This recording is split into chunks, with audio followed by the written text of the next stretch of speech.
ఉద్యోగం కోసం చూస్తున్నారా? ఓం శక్తి ప్రైవేట్ లిమిటెడ్ కంపెనీలో మార్కెటింగ్ జాబ్స్ 20,000 నుంచి 30,000 వరకు జీతం ఉంటుంది. సంప్రదించండి.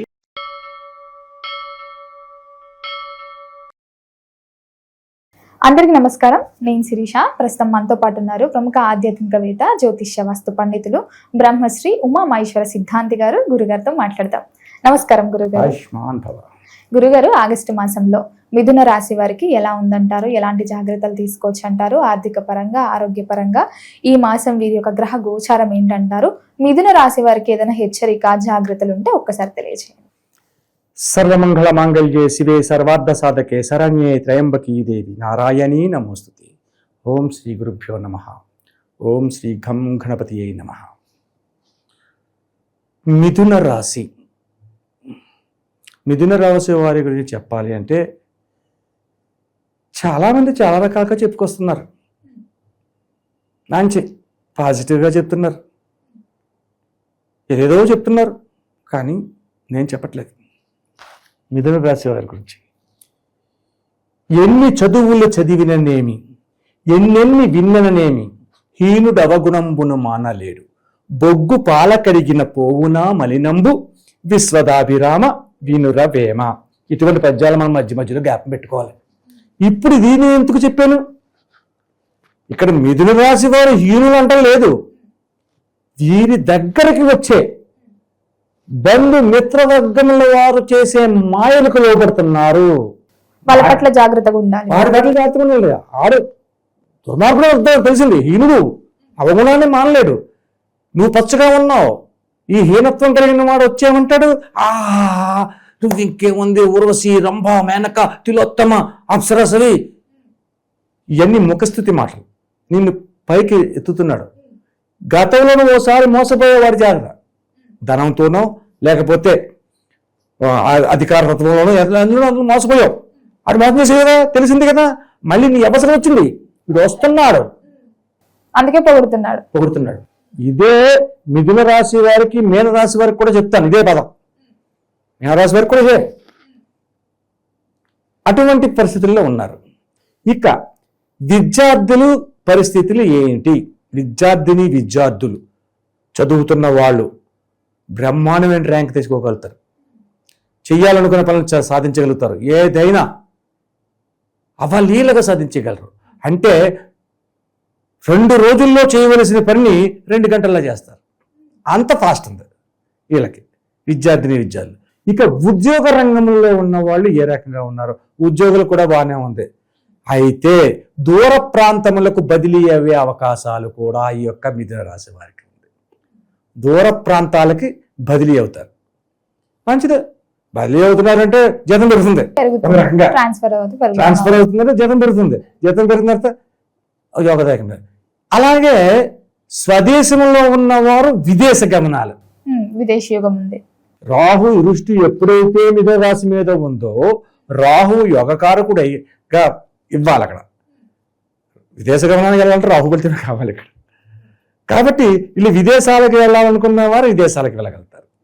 విదేశాల్లో జాబును సంపాదించుకున్న వారు సునాయాసంగా జాబును సంపాదించుకునే పరిస్థితి వస్తుంది. దానికి తగ్గ ఫలితాలు మనం కూడా కొన్ని చేసుకోవాలి. అది చేసుకుంటాం. అది చేసుకున్నందువల్ల అది కొంచెం సఫలీకృతమై వేగవంతం అవుతుంది. వేగవంతంగా చేయడం గురించి మనం చేసేది రెమెడీస్, అటువంటివి మనం చేసుకోవాలి. సో వ్యాపారం బాగుంది, వ్యవహారం బాగుంది, అన్నీ బాగానే ఉన్నాయి. పర్యావరణ మధ్య చిన్న చిన్న కలతలు ఉన్నాయి, వాటిని తొలగించుకోవడానికి ఏం చేసుకోవాలన్నది మనం చెప్పుకుందాము. అంతా బాగుంది, ఉద్యోగాలు బాగున్నాయి, విద్యార్థులు బాగున్నారు, అందరూ బాగున్నారు. ఓవరాల్గా చాలా బాగుంటేనే మనం చెప్పుకోవాల్సి వస్తుంది. కానీ స్త్రీలు, పురుషులు ఆరోగ్యాన్ని మాత్రం అతి జాగరూకతను వహించవలెను. దూర ప్రయాణం చేయాలంటారా? చేయండి, అభ్యంతరం వెళ్ళి. పెట్టుబడులు కూడా పెట్టచ్చు, బ్రహ్మాండంగా పెట్టచ్చు. నూతన వ్యాపారాలు వస్తాయి, నూతన వ్యాపారాలు చేయొచ్చు, పెట్టుబడులు పెట్టచ్చు. పెట్టుబడులు పెడుతున్నాం కదా అని చెప్పేసి 1000 పెట్టేదానికి 1,00,000 పెట్టేస్తామంటే కుదరదు.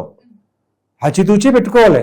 ఎంతవరకు చేయాలి? మనం చేసే వ్యాపారం ఏంటి? పలానా రకం వ్యాపారం. ఆ వ్యాపారానికి ఎంతవరకు ఉండాలి? ఇది ఏ సెంటర్లో ఉండాలి? అవన్నీ కూడా ఉంటాయి కదా, కొన్ని ఆలోచనలు ఉంటాయి కదా. ఆ ఆలోచన భావాన్ని తెచ్చుకోవాలి. ఈ రకంగా ఎప్పుడైతే చేస్తారో వారి యొక్క జీవితాల్లో వెనుకంజ వేయవలసిన అవసరం లేకుండా ముందుకి సాగుతారు. అయితే ఈ మిథున రాశి స్త్రీలు, ముఖ్యంగా పురుషులు కూడా కానీ స్త్రీలైతే 70%, పురుషులైతే 50%. ఈ రకంగా ఉన్న పరిస్థితి. ఆరోగ్యాన్ని జాగ్రత్తగా చూసుకోవాలి. వీరి ఆరోగ్య పరిస్థితి ఏమాత్రము బాగోలేదు. కాళ్ళకి, కీళ్ళకి, నరములకు, రక్తములకు, ఎముకలకు సంబంధించిన వ్యాధులన్నీ ఉన్నాయి, వస్తున్నాయి. ఇమిడి పరిస్థితి చలగటం లేదు. ఇటువంటి స్థితిగతులతో ఉన్నారు కాబట్టి అయ్యా మరి ఇవన్నీ రావడానికి గల కారణం ఏంటండి? ఒక రీజన్ కావాలి కదా. ఎందుకు వస్తున్నాయి అనేది ఈ మిథున రాశి వారి మీద రాహు గ్రహ దృష్టి ఉంది.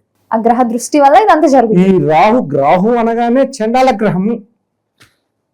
అటు రాహుకేతువులకి చండాల గ్రహం అనేది ఉంది.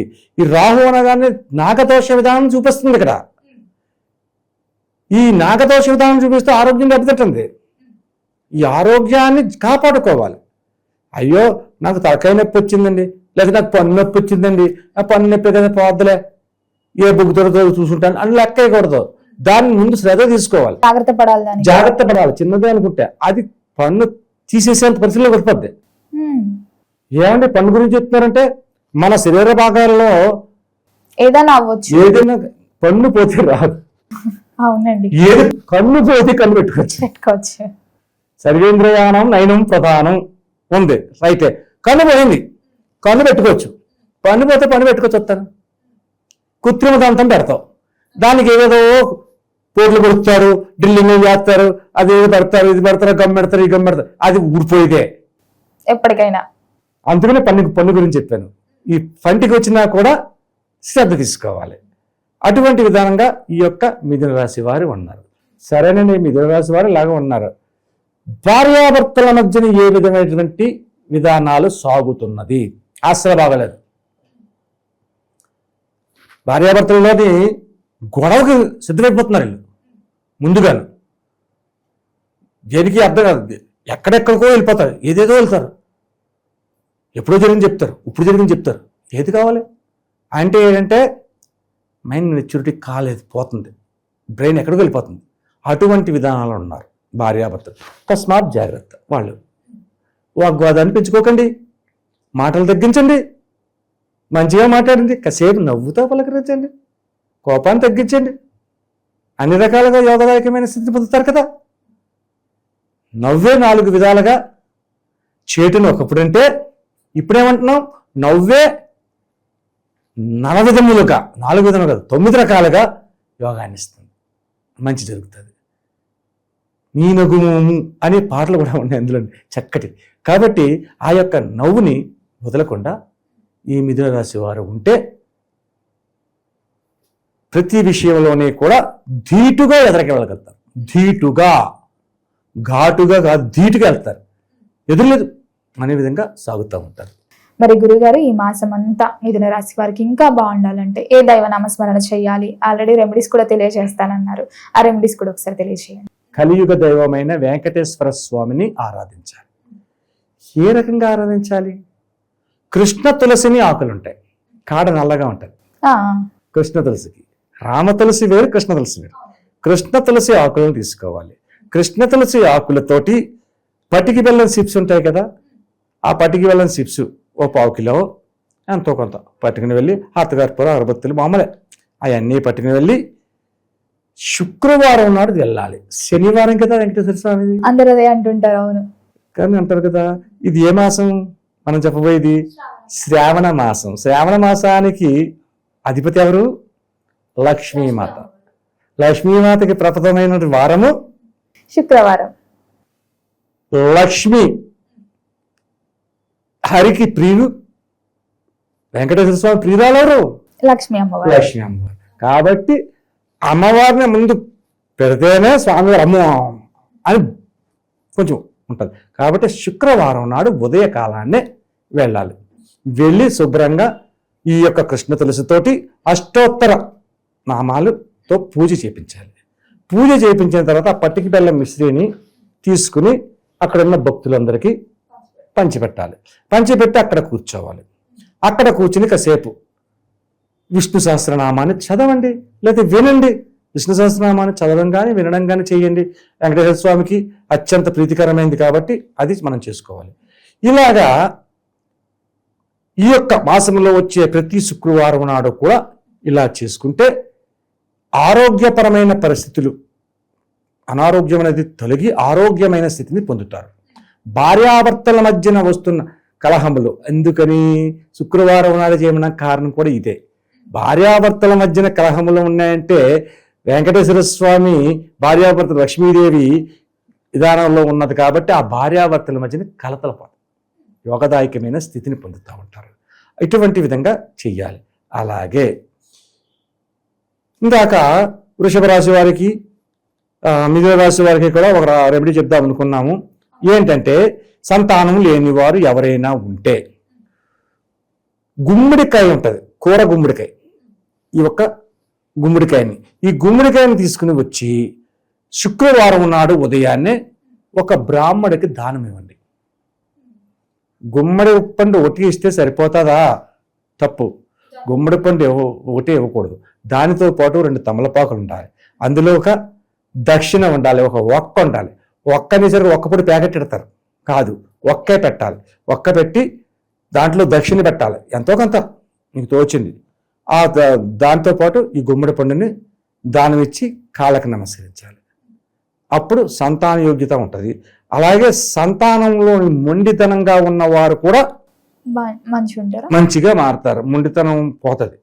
దాని గురించి యోగదాయకమైన స్థితిని పొందుతారు. కాబట్టి వెంకటేశ్వర స్వామిని పూజించండి. అలాగే గుమ్మడి పండుని దానం చేయండి. గుమ్మడి పండు అన్నా అని చెప్పి ఇంత కాయ అక్కర్లేదు, మాత్రం కాయ చాలు, ఇంత కాయను ఇస్తే ఆయన మొయ్యొద్దు ఆ పంతులు గారు. కాబట్టి చిన్న కాయ ఇస్తే సరిపోద్ది. అంటే 4 వారాలు ఇవ్వాలని అక్కర్లేదు, 1 వారం ఇవ్వండి. 4 వారాలు 5 వారాలు వస్తే 5 వారాలు శుక్రవారాలు వెంకటేశ్వర స్వామికి అష్టోత్తర పూజ చేయించండి, సరిపోద్ది. ఇది యోగదాయకమైన శాస్త్ర నియమం. గురుగారు, మొత్తం మీద ఆగస్టు మాసంలో మిథున రాశి వారికి ఎలా ఉంది, ఎలాంటి జాగ్రత్తలు తీసుకోవాలో తెలియజేసినందుకు ధన్యవాదాలు. ఆయుష్మాన్.